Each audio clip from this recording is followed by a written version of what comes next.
Student, हम लोग physics में करंट इलेक्ट्रिसिटी में पिछले के 12 लेक्चर पढ़ चुके थे। आज हम लोग आगे बढ़ते हैं और इसमें एक बहुत ही important law that means Kirchhoff's law पढ़ने वाले हैं। किरचॉफ्स एक वैज्ञानिक का नाम है। इन्होंने परिपथ को सॉल्व करने के लिए हम लोगों को दो नियम प्रोवाइड किए हैं। जहां पर भी कोई परिपथ ज्यादा कॉम्प्लिकेटेड लगता है तो वहां पर हम लोग किरचॉफ्स का नियम लगा सकते हैं।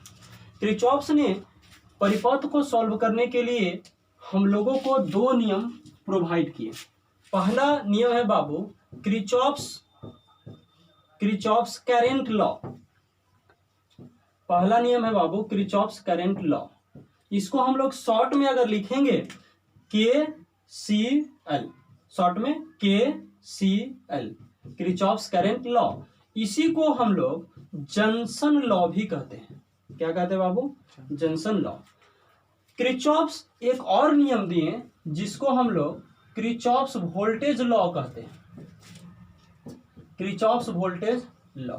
अब बताइएगा, किरचॉफ्स के वोल्टेज V लॉ L, यानी हो गया KVL। दूसरा लॉज है जिसका हम लोग KVL कहते हैं और इसी को लूप लॉ भी कहा जाता है। ठीक है ना? तो हम लोग आज पढ़ने वाले हैं KCL क्या होता है और KVL क्या होता है, यानी किरचॉफ्स करंट लॉ क्या है और किरचॉफ्स वोल्टेज लॉ क्या है। इसे जंक्शन लॉ क्यों कहते हैं, इसे लूप लॉ क्यों कहते हैं। जब हम लोग इन दोनों को डिटेल्स में पढ़ेंगे तो आपको ज्यादा क्लियर हो जाएगा कि इसको जंक्शन लॉ क्यों कहते हैं और लूप लॉ क्यों कहते हैं। ठीक है, तो लेट अस स्टार्ट। हम लोग पहला स्टार्ट करते हैं बाबू, Kirchhoff's current law that is KCL। ठीक है ना? अब देखिएगा KCL क्या है, तो KCL में लगा हुआ ही है जंक्शन। अब एक वर्ड है इसमें जंक्शन। जंक्शन का अर्थ क्या होता है? देखो, किसी परिपथ में जहां पर दो से अधिक वायर दिखाई देता है वो जंक्शन होता है। जैसे एग्जांपल के तौर पे कि हमने ऐसा आपको दिखाया कि यहाँ पे एक परिपथ है, यहाँ पर एक और परिपथ है, सॉरी यहाँ पर एक वायर है, यहाँ पर एक वायर है और यहाँ पर भी एक वायर है। ये हम प्रतिरोध दर्शा रहे हैं। तो इस बिंदु पर, इस पॉइंट पर कितने वायर मिल गए? 3। हमने बताया था कि परिपथ में जहां पर दो से अधिक वायर होगा वह जंक्शन कहलाएगा। ठीक है ना? तो ये जंक्शन हो गया। अब एक बात हमें आप बताइए, हम बोले कि बाबू इसमें 10 एम्पियर आ रहा है, यानी हम लोग इस वायर के द्वारा इस जंक्शन पर कितना करंट आते हुए देख रहे हैं? 10 एम्पियर। तो अगर हम बोले कि इससे 3 एम्पियर निकल गया तो आप बताओ इससे कितना एम्पियर जाएगा? 7 एम्पियर ओबियसली। अब हमको एक बात बताइए आप लोग कि इस जंक्शन पर कितना करंट आया? 10 एम्पियर। कितना करंट निकला? 10 एम्पियर, क्योंकि 3 ही है और 7 ही है, तो टोटल कितना हो गया? 10। यानी इस जंक्शन पर आने वाला करंट भी 10 है और निकलने वाला करंट भी 10 है। तो ओवरऑल पूछे आपसे कि बताओ इस जंक्शन पर कितना बच गया, तो 10 आया और 10 निकल गया, तो बचा कितना? 0। क्लियर है ना? तो बचा कितना? 0। मतलब अगर हम ऐसे बोले कि आने वाले करंट और निकलने वाले करंट, अगर आने वाले करंट 10 है और निकलने वाले भी करंट क्या है? 10 है, तो जंक्शन पर टोटल करंट कितना हो गया? 0। क्लियर है ना? अभी कैसे 0 हुआ होगा? अगर हम बीजगणित का प्रयोग करें तो आने वाले करंट को हम प्लस लेते हैं। क्या लेते हैं बाबू? आने वाले करंट को प्लस और निकलने वाले करंट को माइनस। तो प्लस 10 और निकलने वाला करंट -3 और -7, that is 10 - 10 is equal to 0। मतलब किसी जंक्शन पर आने वाले करंट और निकलने वाले करंट का बीजगणितीय योग कितना के बराबर होता है? 0। इसी को किरचॉफ्स करंट लॉ कहा जाता है।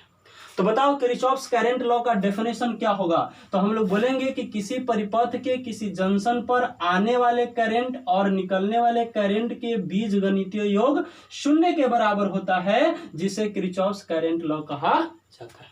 कोई दिक्कत? आने वाले करंट को किस में लेते हैं बाबू? प्लस में। निकलने वाले करंट को किस में लेते हैं? माइनस में। दोनों को बीजगणितीय योग निकालेंगे तो कितना होगा? 0।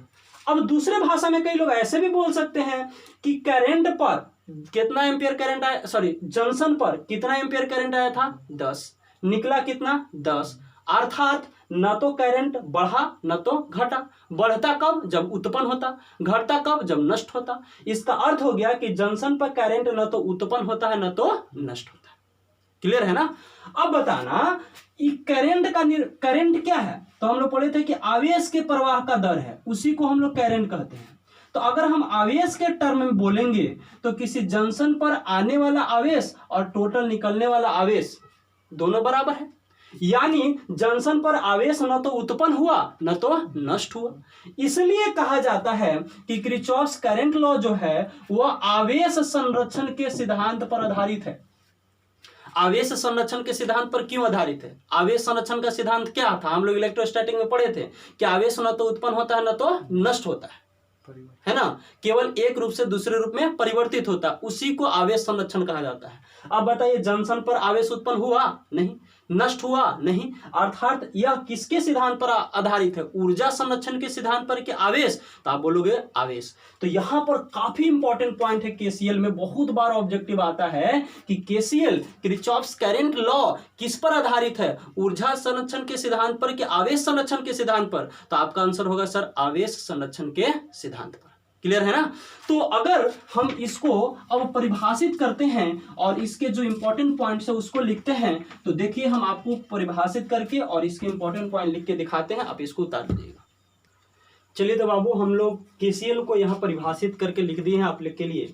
लिखे हैं कि परिपथ में जंक्शन पर आने वाला जो करंट होता है तथा निकलने वाले करंट होता है, सबको हम अगर बीजगणितीय योग निकालते हैं तो कितना के बराबर होता है? 0 के बराबर, जो अभी हमने आपको समझाया था, जिसे कौन सा लॉ कहते हैं बाबू? केसीएल।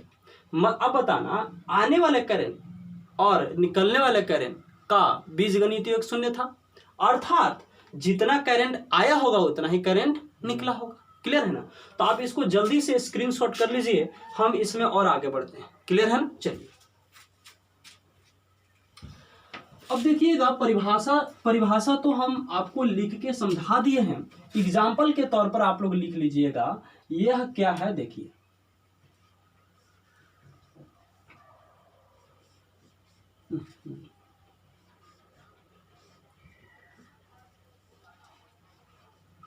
देखिए बाबू, हमने बताया था अभी कि यहाँ अगर 10 एम्पियर आए, यहाँ अगर 4 एम्पियर है तो यहाँ 6 एम्पियर जाएगा, यानी जितना करंट आएगा उतना ही करंट निकलेगा। आने वाले करंट को किस में लेना था बाबू? प्लस में। निकलने वाले करंट को किस में लेना था बाबू? माइनस में। टोटल जोड़ के बताओ बाबू, तो 10 - 4 - 6 = 0, अर्थात किसी जंक्शन पर आने वाले करंट और निकलने वाले करंट का बीजगणितीय योग कितना के बराबर है? 0। क्लियर है ना? चलो अब इसको थोड़ा हम लोग थियोरेटिकल फॉर्म में लिखे, ठीक है ना बाबू? जैसे आने वाले करंट को I1 ले ले, यहाँ पर जो करंट निकला इसको I2 ले ले, यहाँ पर जो करंट निकला इसको I3 ले ले। क्लियर है?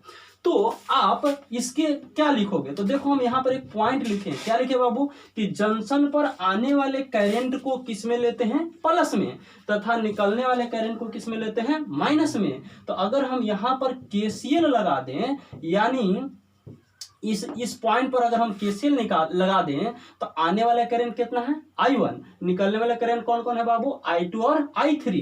तो I1 को किस में लेंगे? बोलो, क्या बोलोगे सर? प्लस में। I2 को किस में लोगे? माइनस में। I3 को किस में लोगे? माइनस में। और टोटल जोड़ देंगे तो कितना के बराबर आता है? 0 के बराबर। यानी केसीएल के अनुसार क्या होगा बाबू? बताओ, I1 - I2 - I3 = 0। ये माइनस है, ये भी माइनस, उधर ले जाएंगे तो plus. That means I1 = I2 + I3, यानी आने वाला करंट I1, निकलने वाला करंट I2 और I3 दोनों अलग अलग है कि बराबर है? बराबर है, जो हम लोग सेकेंड पैराग्राफ में भी लिखे थे। क्लियर है ना बाबू? तो ये हो गया आपको किरचॉफ्स करंट लॉ। इसको भी आप लोग परिभाषा के नीचे जरूर उतारिए, ठीक है ना? अच्छा, अब एक और पॉइंट हमने बताया था कि किरचॉफ्स करंट लॉ किस पर आधारित है? ऊर्जा संरक्षण के सिद्धांत के आधार पे कि आवेश संरक्षण। तो आपने बताया था आवेश संरक्षण, क्योंकि जितना आवेश आया था उतना ही आवेश निकल गया था, अर्थात आवेश न तो उत्पन्न हुआ था न तो नष्ट हुआ था। तो आप लोगों के लिए अगला इंपॉर्टेंट पॉइंट क्या है? यह है कि केसीएल आवेश संरक्षण के सिद्धांत पर आधारित है। आवेश संरक्षण के सिद्धांत पर आधारित है, ठीक है ना बाबू? सिद्धांत पर आधारित है। ये था इसका थियोरेटिकल पोर्शन, ठीक है ना? ये है थियोरेटिकल पोर्शन केसीएल का। क्या है थियोरेटिकल पोर्शन कि आने वाला करंट और निकलने वाला करंट बराबर होता है, और एक इस पर आधारित है आवेश संरक्षण का सिद्धांत पर, आने वाले करंट को प्लस में, निकलने वाले करंट को माइनस में। अब हम आते हैं न्यूमेरिकल पोर्शन पर। इस पर हम लोग अभी बहुत सारे न्यूमेरिकल करने वाले हैं ताकि आपको कोई ज़्यादा दिक्कत नहीं हो। तो हम न्यूमेरिकल पोर्शन पर अभी एक दो छोटा क्वेश्चन करते हैं और फिर कुछ अच्छे क्वेश्चंस करेंगे ताकि आप बना पाए, ठीक है ना। एक छोटा सा आपके लिए क्वेश्चन लेते हैं कि एक सर्किट है,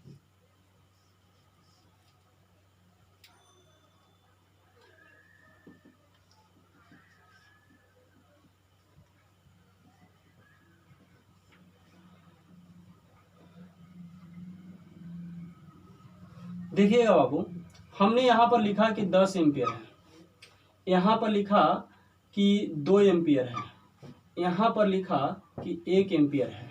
तब हम आपसे पूछेंगे कि I1 और I2 ज्ञात करके बताओ, ठीक है। ये क्वेश्चन है आपके लिए कि दिखाए गए चित्र में I1 और किसका मान निकालना है बाबू, I2 के। चलो अब हमें यह बताइए कि यहाँ पर कै गो जंक्शन है, ठीक है। तो बोलोगे सर देखिए जंक्शन का मतलब जहां पर 1 से 2 से अधिक वायर है, तो 2 से अधिक वायर तो यहीं पर मिल रहा है, यानी एक जंक्शन यहाँ बनेगा और एक जंक्शन यहाँ बनेगा, यानी जंक्शन यहाँ पर क्या हो गया बाबू, 2। चलो अब हमको निकालना क्या है, I1 और I2 का मान, यानी दोनों जंक्शन पर बारी बारी से हम लोग KCL लगा देंगे। तो अगर हम जंक्शन ए की बात करेंगे बाबू, जंक्शन ए पर, तो अकॉर्डिंग टू KCL आने वाले करंट और निकलने वाले करंट का बीजगणितीय योग 0 के बराबर। आने वाले करंट को किस में लेते हैं, प्लस में, यानी +10। ये निकलने वाले करंट है प्लस की माइनस, -2। ये भी निकलने वाले करंट है, ये भी क्या होगा माइनस, और सब को जोड़ देंगे तो 0। क्लियर है ना। अब बताना बाबू 10 में से 2 जाएगा 8, -I1 = 0, ठीक है ना। अब बताइए उधर चल जाएगा I1, तो I1 = कितना एम्पियर हो गया बाबू, 8 एम्पियर। यानी I1 के जो मान हो गया वह कितना एम्पियर के बराबर है, 8 एम्पियर के, जो हमें निकालना था।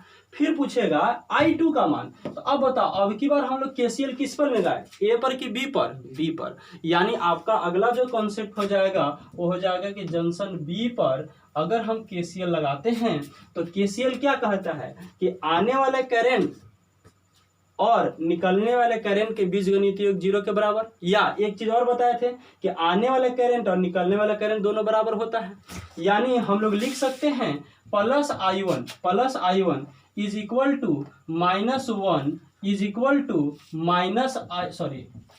I1 -1 I2 = 0, या लिख सकते हैं I1 = 1 + I2। अब देखना आने वाले करंट और ये दोनों निकलने वाले करंट दोनों बराबर है, ठीक है ना। अब बताना बाबू I1 का मान कितना एम्पियर है, 8 एम्पियर। तो हम लोग यहाँ से लिख सकते हैं 8 = 1 + I2। I2 का मान निकालोगे तो 8 - 1 = कितना एम्पियर, 7 एम्पियर। आई होप आपको ये प्रॉब्लम समझ में आया होगा। कैसे निकालते हैं, सिंपल करना है, ऐसे भी कर सकते हो, इसको जल्दी से करना होगा। तो इधर 10 एम्पियर है, इधर 2 एम्पियर है, तो बेसिकली इधर 8 एम्पियर आया होगा, है कि नहीं। अब यहाँ बात बताओ 8 एम्पियर है, इधर 1 एम्पियर गया तो इधर कितना एम्पियर आया होगा, 7 एम्पियर आया होगा, ठीक है ना। तो ये आपको ऐसी बेसिक समझ के बाद है, ठीक है ना। लेकिन अगर हम लोग लॉ को समझने की कोशिश करेंगे तो लॉ के अनुसार ऐसे बनेगा, ठीक है। आई होप आपको ये प्रॉब्लम जरूर समझ में आया होगा। आपके लिए हम अभी दूसरा तीसरा क्वेश्चन देते हैं ताकि आपको और ज्यादा कॉन्सेप्ट क्लियर हो। तो बाबू इस लेक्चर में इतना ही। अगला जो लेक्चर होगा KCL पर केवल न्यूमेरिकल प्रॉब्लम का, ठीक है। तो अगला लेक्चर हम लोग KCL के न्यूमेरिकल पर करते हैं इसके बाद।